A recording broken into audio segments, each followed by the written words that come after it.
Hindi na po pwedeng mapalitan ni Kiko si Lacson kasi wala na pong session. Ayan po ang latest na balita. 'Di ba? Pinaggagago tayo, ah? Tapos yung akala nating kakampi natin biglang nanawagan ng resign all. Okay ng resign all. Minority leader, resign all. Snap election. Di doon yan napapatulan. Sabi ni Erwin Tulfo, Boss Buds, I agree. But it is impossible at this time. Where will we get the budget? We need to pass a law to fund it. Why not include all elected officials from the president? Kaya nga po papatulan yan eh. I agree, I disagree, wala akong masasabi. Yan lang po gagawin nila. I agree, I disagree. Pero wala naman pong katotoran dahil wala naman magre-resign. Suspend talaga para hindi mapalitan si Tito Sen. Correct.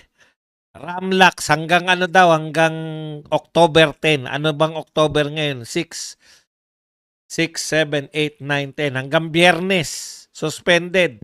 Tapos Sabado na. Wala talagang session ng Sabado at Linggo. O, Lunes na naman. 'Di ba? Ang saya, 'di ba? Mga sadista, Tuta Soto Lacson. Resign all. Pwera si BP sa. Lagrimas Rogelio, papalit naman yung si Boy Higop. Ganun din. Wala nga pong palitan na magaganap dahil nga po niloloko lang tayo nito. Magre-resign daw siya sa floor. Paano magre-resign? Wala ngang session. Punta ako sa Hong Kong sa November, maghanda ka ha. Sabi ni Jake Ibarra. Jesus Duyanin. Aantayin nila yung October 12, boss, para walang mapag-usapan bago ang October 12 para di uminit ang tao. Marcianel Palmes, resign all na lang kasi walang session ng Senado. Lexus Dale Formentera. Sa Manila so dapat si Kiko ando ng mga kalahi niya. No problem, sabi ni Crazy Brooks. Efren Endriga, note for Kiko, ibalik si Marcoleta sa Blue Ribbon or for Senate President. Si Naida Rubiano, may bago Chabit versus Attack Dog.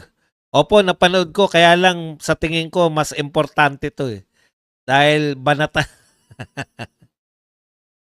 Alam naman natin, Attack Dog yan si Anticler eh. Queen Strawberry, kung lumipat sa majority block na lang kaya si Marcoleta, Kabadong, para pwedeng maging chairman sa Senate Blue Ribbon Committee. Nakakahiya naman po yun sa mga kasama niyan Duterte Black, di ba? Crazy Brooks next showing Chabit versus Anticler. Yan, pwede rin natin pag-usapan yan mamaya pag walang session. Di na maantay ang 2028. Sherlyn Maki, may niluluto yan at buying time ang mga pisot. Yan, correct. May niluluto talaga yung mga yan. Bakit nagsususpend ng Blue Ribbon Committee hearing? So kung hindi po mapapalitan si Lacson, wala pa rin pong hearing ng Blue Ribbon. Ako kahit sino na sana, magka-hearing lang eh. Kaso wala pong magiging hearing dahil hino-hostage ni Tito Soto yung hearing ng Blue Ribbon. Wala kaming pakialam sa Senate President eh. Ang pakialam namin, ang gusto lang talaga namin, ako kung hindi ito ang kagustuhan nyo, ako ang kagustuhan ko lang talaga, matuloy yung Blue Ribbon hearing. Kahit na sino na yan. Basta matuloy lang kasi makakapagpasok si Marcoleta ng ng mga testigo niya, di ba? Oh. Dahil kayang-kaya sila ni Marcoleta ang mawaisan eh. Maituloy nyo lang yung Blue Ribbon hearing. Wala po kaming pakialam kahit na po ano pa. Garcia, hoy, tuta, school bukol, sobrang kapal ng mukha mo. Si Martin Luther King at Charis naglalamyerda sa Dubai. Tayo dito lubog sa baha at utang. Alam nyo na ginagawa dyan. Chrissy Brooks, JCC, November 1, All Souls Day, People's Power. Arturo Marino, Boss Bad, sa December 25 na lang mapalitan para masaya. Senaydar, ang tagal pa nun, October pa lang eh. Resign all pati si Garcia para malinis. Eh, palabo po ng palabo yan. Efren Endriga, thank you very much sa $499 na pangkape. Mag-likes po kayo, 907 na tayo, konting kembot na lang. Boss Bad sa resign all pati si Garcia. Mabuti na lang. Dito na po tayo. Kablag with Jat, Chrissy Brooks, kapag walang napala sa flood control project, hearing, people power for na ito o revolutionary government, sabi ni Kablag. Laura May, Fenwick, ibalik si Soto sa Itbulaga. Doon siya nararapat. Wala atang plano mga sadista, Soto Lacson, interrogate mga buhaya itong congressman. Ilang senators, Tamba and company. Wala. Labas-pasok yung mga congressman. Another delaying tactics, inunahan lang. Di natitino ang Pilipinas kung walang tapang nalalabas. Di na sila tatablan ng hiya. Alam mo, Cayetano, kaysa nag-iisip ka ng kung ano-anong mga panukala na wala naman sa hulog, planuhin mo na lang, ilan lang ang kinakailangan mo. Isama mo na kapatid mo. Kuha mo na yon. 10 na kayo. 2 na lang. 2 lang ko. Hagilap ka lang ng 2. Pwede na kayo. Puta Soto, private property niyan, Senate.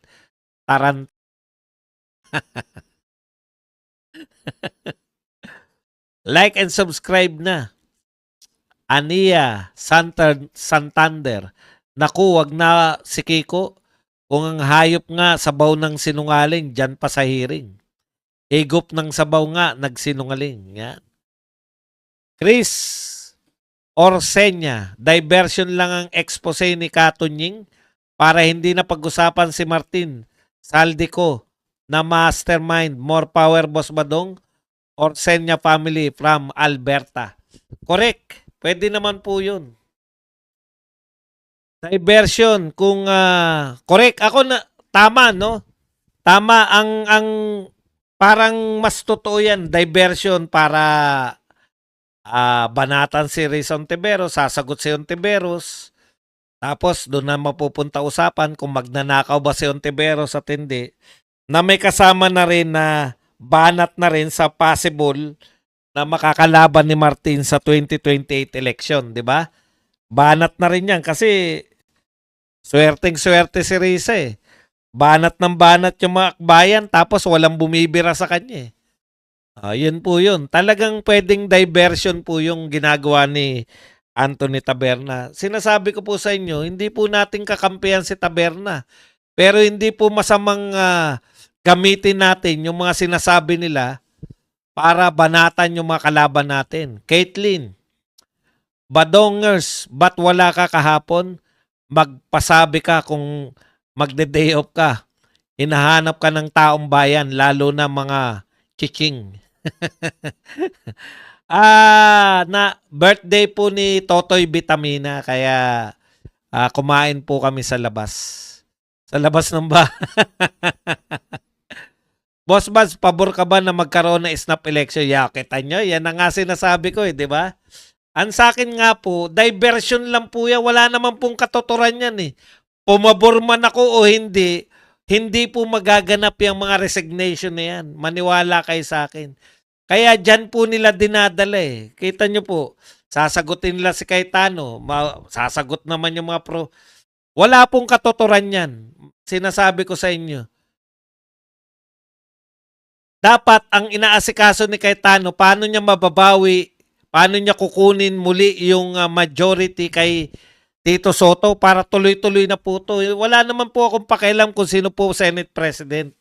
Kaya ko po ayaw dyan si Tuta Soto para po matuloy itong Blue Ribbon Committee.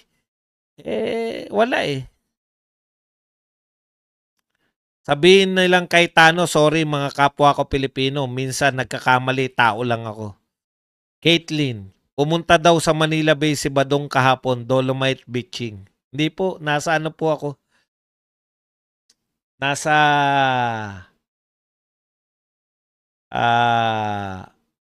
Ayala Mall, Manila Bay. Manila Bay din pero hindi sa Dolomite. Suportahan natin si Kong Myo sa October 12. Pag naging successful yung People Power, damay na Senado, House of Crocs sa galit ng tao. Sabi ni Ann Bothered. Yeah. Caitlin, Nax, kala mo talaga makakalipad. Beshi, sana makapag-walk-walk mode ka na nang makapag-around the world ka nun. Ayaw ko rin kay Tunying Mangga. Sabi naman ni Sinaida. Sarado pa Dolomite, now para November para magbubukas. Pro tempore naman si Lacson, pwede niyang i-insist yung resignation niya sa Blue Ribbon chairman. Kahit sino basta wag itigil.